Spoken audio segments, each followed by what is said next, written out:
komputer kalian tampak sederhana. Bisa kalian klik sesuatu dan selesai, fungsinya terjadi. Namun, di dalam komputer ada ribuan hal yang terjadi setiap detiknya. Komputer kita harus memahami apa yang kita mau, mengingat informasi, dan mengatur semuanya agar tidak terjadi kesalahan. Jadi, bagaimana sebenarnya komputer melakukan itu? Ya, kenalkan nama saya Tristan Juliano dengan NIM 67202418. Kali ini saya akan menjelaskan tentang memori. Nah, pertama apa itu memori?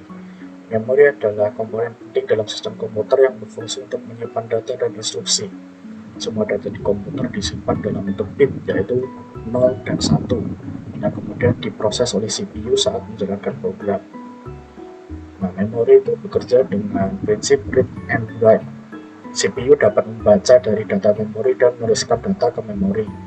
Nah, ketika CPU membutuhkan data, CPU akan meminta alamat memori, lalu data dikirim ke CPU untuk diproses.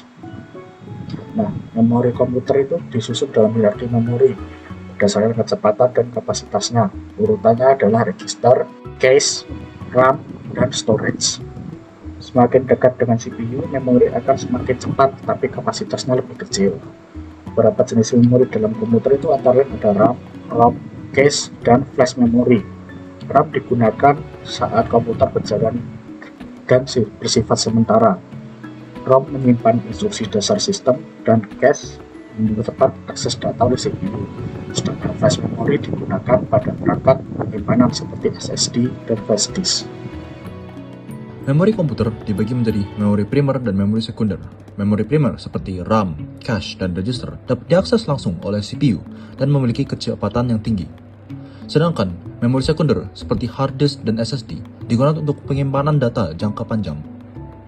Dalam arsitektur komputer terdapat dua model utama, yaitu von Neumann dan Harvard. Arsitektur von Neumann menyimpan data dan instruksi dalam satu memori yang sama, sedangkan arsitektur Harvard memisahkan memori data dan instruksi sehingga dapat diakses secara bersamaan. Selanjutnya, ada virtual memory. Virtual memory adalah teknik yang digunakan sistem operasi untuk menambah kapasitas RAM. Caranya dengan menggunakan sebagian ruang pada hard disk atau SSD sebagai memori tambahan ketika RAM hampir penuh. Dan selanjutnya, pengelolaan memori modern menggunakan MMU atau Memory Management Unit untuk menerjemahkan alamat virtual menjadi alamat fisik. Untuk mempercepat proses ini, digunakan TLB, yaitu cache yang menyimpan hasil transaksi alamat memori. Dengan sistem memori yang terstruktur, komputer dapat menyimpan data, mengakses informasi dengan cepat, dan menjalankan berbagai aplikasi secara efisien.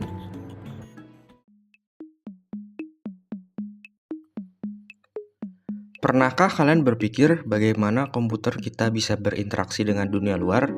Arsitektur input-output atau I/O adalah jawabannya.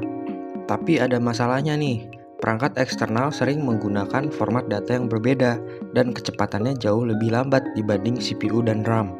Jawabannya, kita butuh modul I/O. Modul I/O punya dua fungsi utama, menjadi antarmuka ke CPU dan memori, serta antarmuka ke perangkat eksternal. Tugasnya banyak, mulai dari mengontrol dan mengatur waktu, komunikasi CPU dan perangkat, data buffering, hingga mendeteksi error. Perangkat eksternal sendiri dibagi jadi 3 kategori.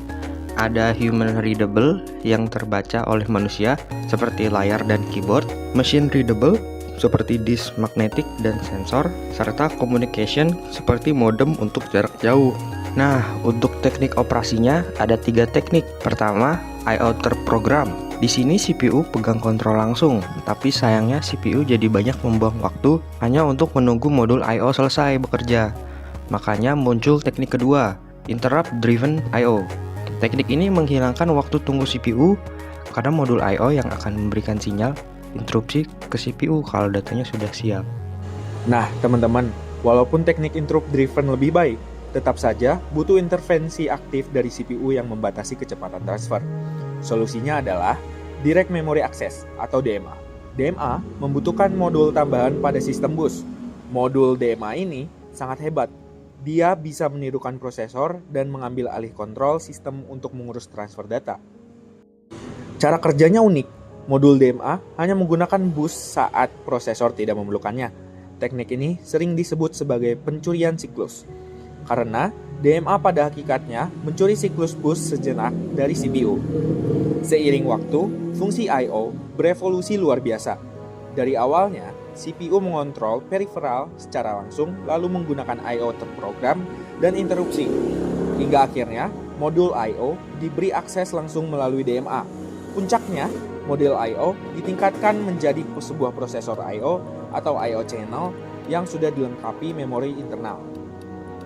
I/O channel ini punya kemampuan mengeksekusi perintah I/O sendiri tanpa melibatkan CPU lagi.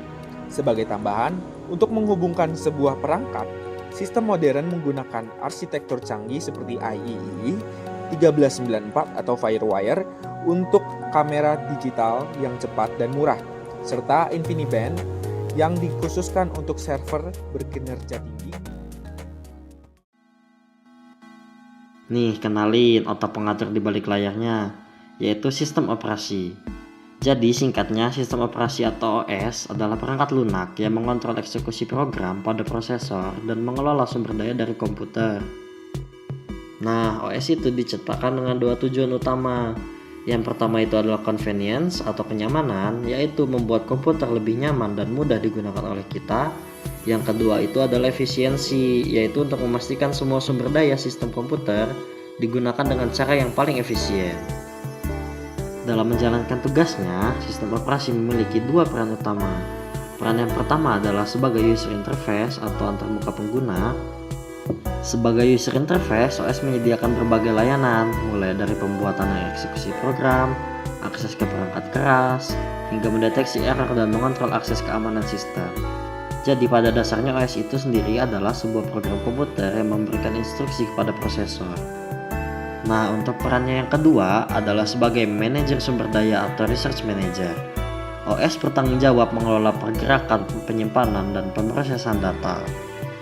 Kalian tahu gak sih karakteristik sistem operasi itu dibagi dalam beberapa dimensi?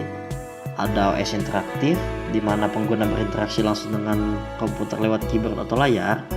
Ada juga OS batch, di mana program pengguna dikumpulkan jadi satu atau kelompok batch sebelum dijalankan.